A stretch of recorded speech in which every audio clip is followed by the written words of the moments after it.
Hello, hello, hello! Welcome back to Spoonie Games and part 14, if I remember right, 14, of Sound of Drop, Fall into Poison. And when we last left off, we'd reunited daughter and father, the ghosts, and that has stopped the phenomenon that almost killed us. But it did kill us at one point because we tried to run for the door, and that was bad. Don't try and leave when you're drowning in red light, apparently. Okay, so she breathes an effective sigh that continues talking. She looks listless, but somehow it seems like she's smiling. If your conjecture is right, then I'll probably be glad. Conjecture? That I returned my father to his senses. Fool! Is there anything to be happy about? If you haven't died, you wouldn't have had met me. My beloved daughter died because of me. Is this really anything to be happy about? Father, calm down. You'll make the aquarium get weird again. I must judge you, so you. I thought you were amazing because you were steadfast in your determination and your resolve, but I labelled you a cold girl. Really, you were kind. Tears faintly gather in the director's eye. If demons can have tears in their eyes, then ghosts can cry. Has she met a demon? Does she know this? If that's what you call it, infectious crying, I suppose. Even as I watch the two of them, the corner of my eyes become hot. The exchange between the two of them is so natural. It has the rhythm of conversation between parent and child. It's something that won't happen again for them. I'm sorry I couldn't save you. I saw you at the moment you got killed. I couldn't save you. Don't worry about it. This is a result of my own faltering. It isn't your fault. But, don't you have someone you need to save? If so, you can't waver. You've matured. You've become able to encourage others. Be quiet, Father. Literally not seen him for ages, and he's just like giving you a compliment, telling him to shut up. Well, I'm glad you weren't killed by my father. You've grown up. The air surrounding them warms my heart, but then the realization that this is nothing more than a transient moment causes my chest to tighten. Huh, you too? Suddenly the blue light changes to white.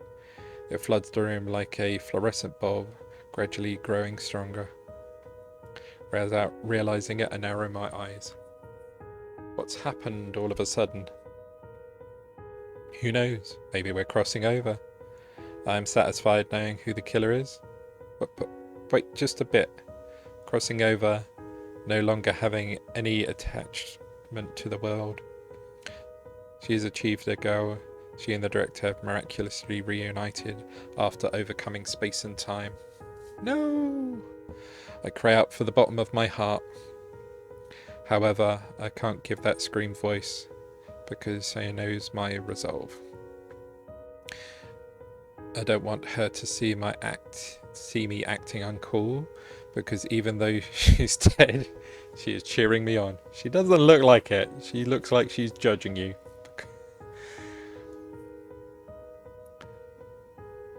Was it? Yeah, her name. Before I disappear, I will tell you what I know. Even so, many events right before and after my death are vague. This is much too soon. Will you really disappear? My soul was originally supposed to cross over 5 years ago. Being able to cross over in and of itself is something to be happy about. Director. I don't want to cause any more trouble like Father did, but I just want to go right away. Before our souls are taken. The two have completely reconciled their lives. Souls being taken. It's something I only barely understand. If it happens just as it did before with the director, then only their grudge and malice will continue to be experienced in this world. When it's time to die, one crosses over. It's probably best to see it from a spirit's position. but then they can't be happy together. I stiffly endure those words. Unconcerned with my own thoughts, the director begins to speak. 5 years ago, Mantan Aquarium experienced financial hardship, with diverse options for entertainment and more direct subway systems. Customer traffic decreased as people were flocking to towns other than Mantan. The management of the aquarium was seeing large costs from the purchase of exhibits and the large amount of feed required, and the cost of paying the employees. Also, due to the location of the Mantan Aquarium, the cost of transporting seawater is high.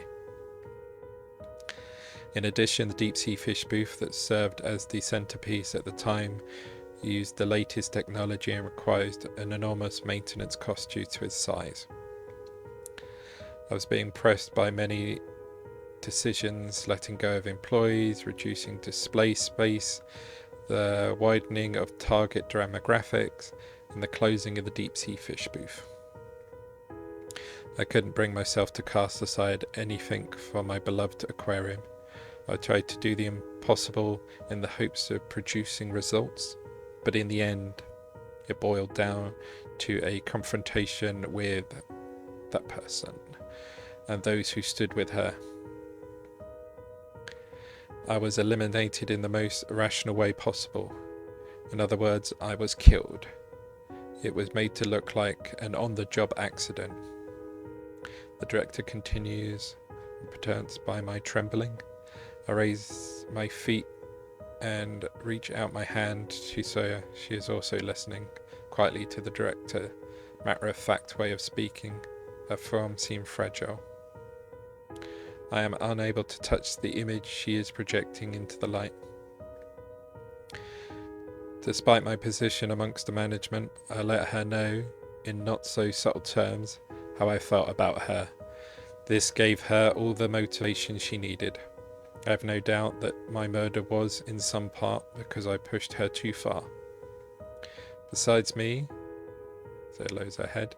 However, she listens carefully to the director's monologue. I study the director's face and wait for the rest of the story. Then she sent all the fish in the deep-sea fish booth to their deaths. There were 1,217 of them in all. There were probably those employees who had their doubts in regards to the assurance of unlikely accidents. Those that knew even the slightest bit about our management stuck their heads in the sand and just dismissed it as cost-cutting in some way. That's awful. By all rights, it is something Faza should consider as a manager. Yes, at times such as things being necessary, held neither reserve nor regret towards the fish she, a human, killed. She probably smiled while killing them, forcing them to bear the brunt of her rage and grudge against me. My soul was already here. It's hard to put into words, but I'm what you might call a spirit bound to this place. Sympathizing with the souls of all the fish, I offered up my soul to the Mantan Aquarium. So then, the grudge, you and the fish bore created the world I am in now? The director nods with a serious face, and I instinctively swallow. The red Mantan Aquarium, I've taken to calling it that. Without regard for when they took vengeance to dispel their regret, it didn't matter if it involved people or fish. They merely turned it to anger. There was nothing I could do. As a human with an independent will and emotion, my soul was the cornerstone, but the fish were the ones to rule the Mantan Aquarium. There were no distinction from the value of life. The thousands of fish spirits overpowered my own sense of reasoning. Then why now? I'm sorry, but I don't clearly understand it either. It may be an obtuse thought, this Mantan Aquarium, but I'm merely a core that bore its grudge, nothing more. There are far too many things I cannot explain.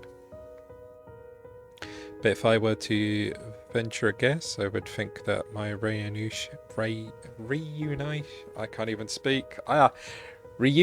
even with my daughter has led my soul to stop producing negative emotions. Upon becoming a useless, I probably was ejected from the Red Mantan Aquarium. Theories and such probably don't matter. It's thanks to you bringing my daughter and I together that this miracle occurred. I don't need any further explanation than that. The director smiles peacefully. He probably doesn't remember the details of what he put us through. If he did, he wouldn't be smiling. Still, it isn't like the director is directly responsible for his sins. Sins are born from a person's ill will. If I trust the director's words, then this isn't the case here. It isn't in me to bear hatred for something with no form. A cornerstone, having lost me, the one directing their malice, the fish spirit should also disappear. They should cross over. They're gonna cross over to fish heaven.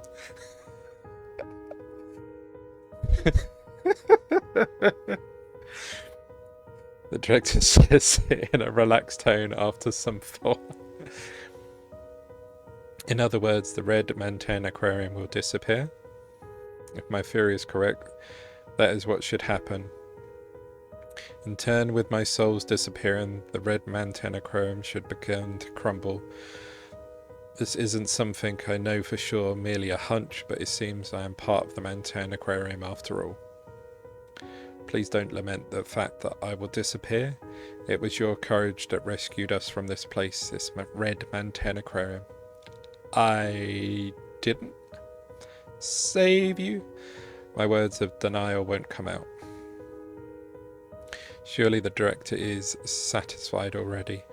Also, after having his soul bound for 5 years and squeezed from every drop of malice, just releasing him was saving him, so I can't dilute the fact. Before we part ways, I'll return this to you.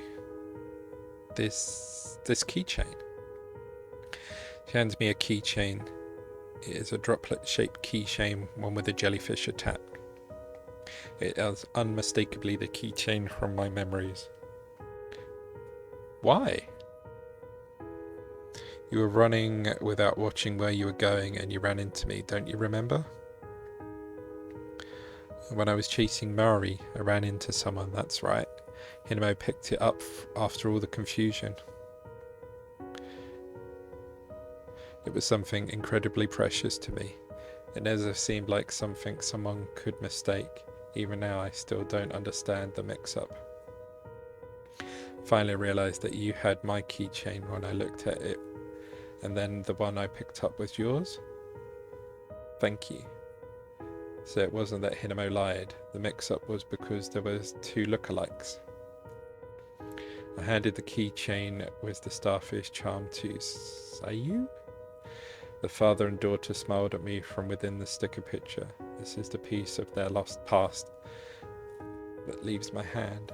As I hand it to her, I am unable to touch her. However, the treasure safely lands in her hand. Why didn't you tell me back then? Hope, probably. What do you mean? Won't say any more than that. I'm about to respond to her, but she speaks without giving me a chance. You know, I'm a bit jealous of that Hinamo girl. Why? Because she's got parasites, and like she's probably like a big bag of blood and insects by now. Think about it yourself. It's so mean. She grips the keychain tightly and shuts her eyes. She takes a small breath and then nods. You walked a different path than I. Even now I think so. Yeah. What you've done is to resolve yourself to save the both of you, and I don't want to think that I'm wrong. However, You aren't wrong either. The world is a place with few answers. She laughs with a ha-ha, then smiles. This seems out of character for her.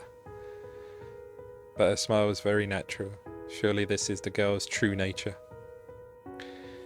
Now, the cool Sayu that I spoke to first is the real deal. Just as she said, there's no perfect answer anywhere. Regardless of the director's choice, there were none that could have led to a perfect solution. Even so, we all must choose, even if it means casting aside that which we don't choose. If I wasn't able to be like you, I was filled with a weakness I couldn't account for. You aren't weak at all. You saved me. Her eyes closed, shaking her head. You have the strength that I don't. You won't fall apart at the truth. You will save Hinamo no matter what. Thank you. I'm sorry in the end... Hey! Huh? Nah, nothing. I don't care about the stubbornness after all. The light surrounding her grows far brighter than the light surrounding the director. Gradually, her silhouette glows dim. Understand this is the light of her life. Bye. Yes, bye-bye. I won't say see you later or anything.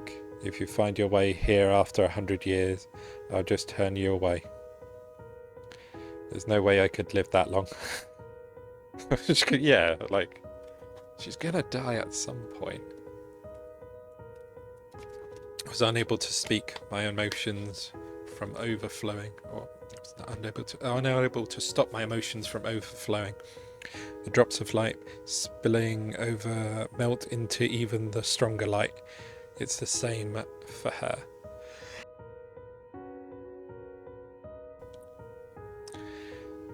She would probably get mad if I say so, so I won't, but... Well, Father, I'll go on ahead this time. You can follow me.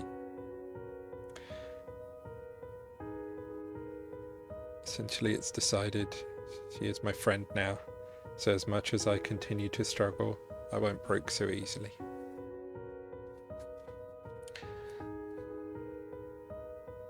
Ah, ghost reunion. But him being by himself, he'd lost the connection and he turned into a big evil demon again.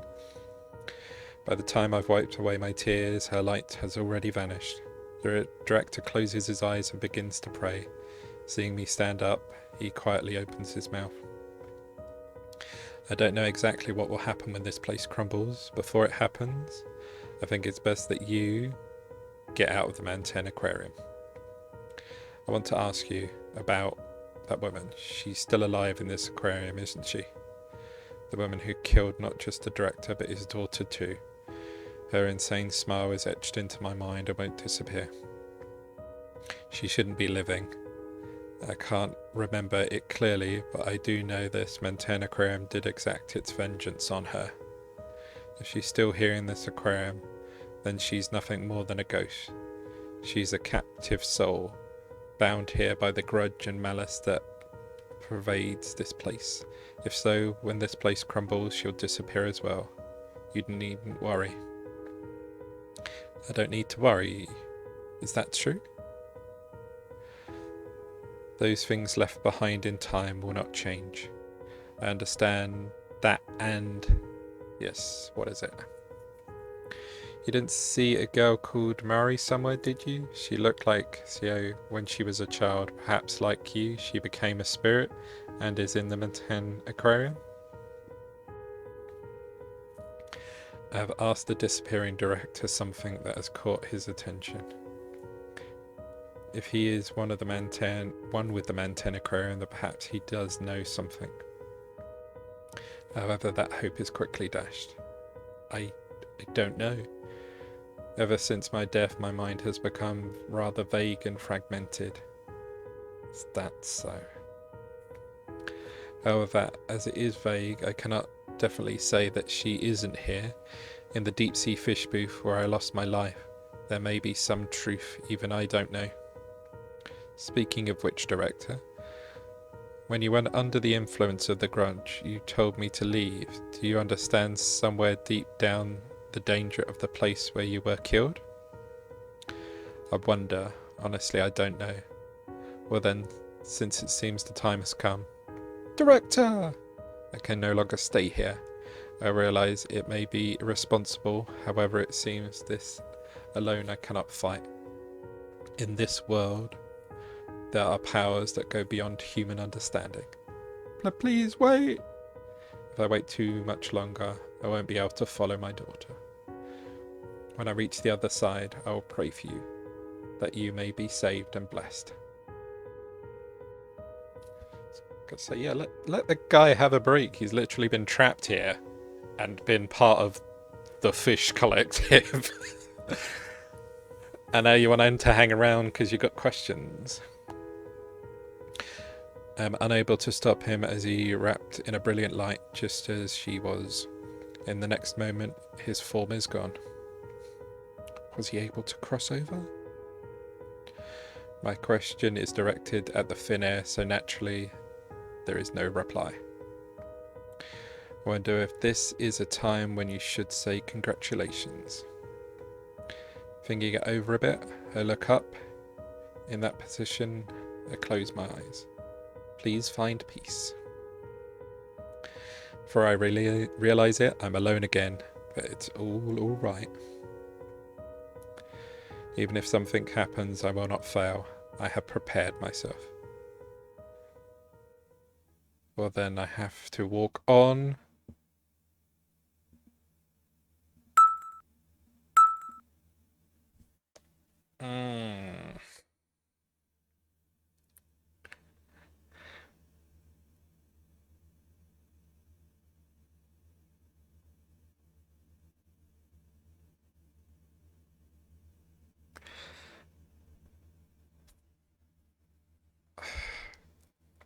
Part of me feels the deep sea fish booth is a long shot of possibly saving our sister.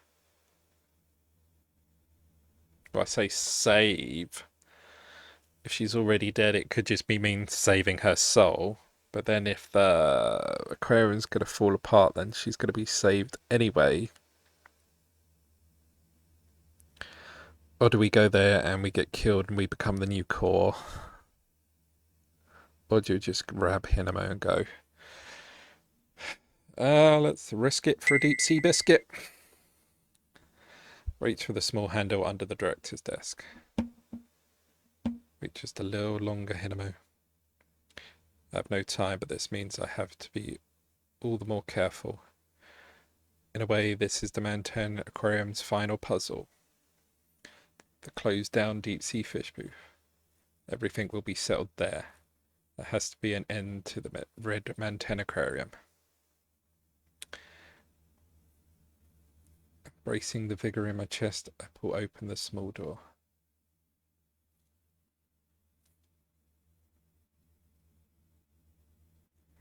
I descend the ladder leading from the director's office. Walk along the dark underground passage for several meters and reach another ladder. Causing a dull sound to echo, I climb the ladder. As I approach the door overhead, cold air flows through. Oof!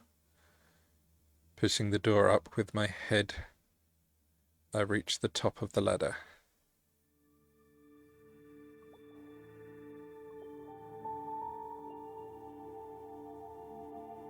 Ah, they look cute. This is the deep sea fish booth. I mutter, closing the door I came up through. Inside it's pitch black. As if to match the real deep sea, it is a world with no lights. My unease in the dark comes from deep down in my heart. However, at this moment, I'm unable to suppress that feeling. Stretching my arms out left and right, I carefully walk on. There must be something here. I'm absolutely sure of it.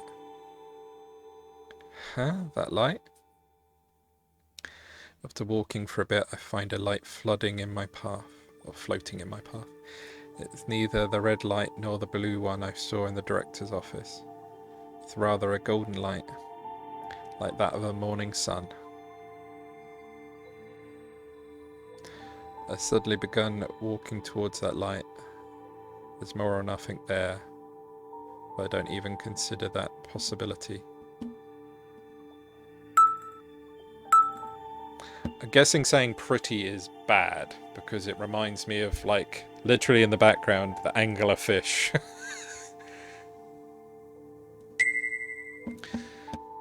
Called by the light, I move forward, but I know. Having gotten close enough to touch the light, my movement seems to be off. The ball of light before my eyes has begun dodging me. A deep sea fish, eh? That much I can understand. A football fish, perhaps the most famous of the deep sea fish. It emits light even in the depths of the deep sea, slyly awaiting its prey. But I am no longer prey. Passing that light, it's as if something has been blown open. As things begin to flick throughout the room, yellow lights, blue lights, even red lights. They all rush about the room like fibres. All of the lights weave like the surface of the water. Thanks to the intermittent light, I begin to grasp the full form of the deep sea fish booth. Fish are swimming all throughout the room. The light itself is fish's habitat. This is the sea of the fish spirits that have lost the malice that once guided them. I'm not afraid anymore. The director himself said that they had been freed from their malice. Just as he has said, the fish no longer have any aggression. The oarfish, the monkfish, the hagfish. There are also ones with scary faces, transparent fish, and the fish that grow bright beautifully, though differently from the football fish. This room filled with several deep-sea fish is more realistic and more magnificent than any other display space. I am no longer afraid, so come on out. Waving through all the fish, I touch a wall on the inside of the deep-sea fish booth. Murray! Just as I call her name, I feel my legs slam close together.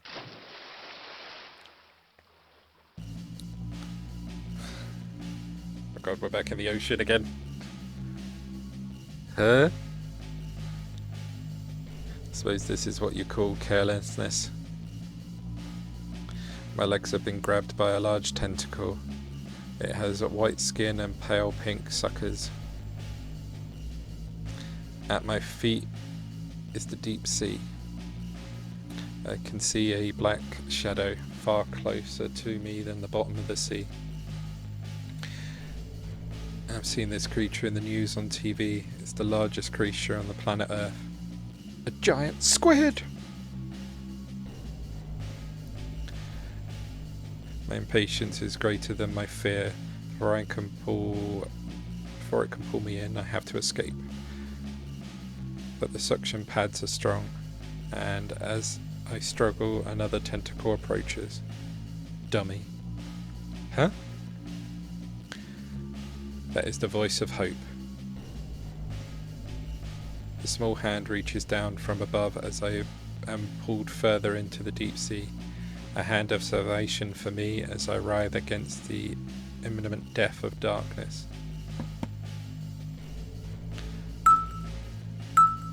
I'm guessing taking the hand, because what else are we gonna do to try and survive? But there's also seems like a good place to stop this video. Will taking the hand leave us to salvation? I hope so, because that's the option I'm going for. But we'll see you next time. Take care everyone. Bye for now.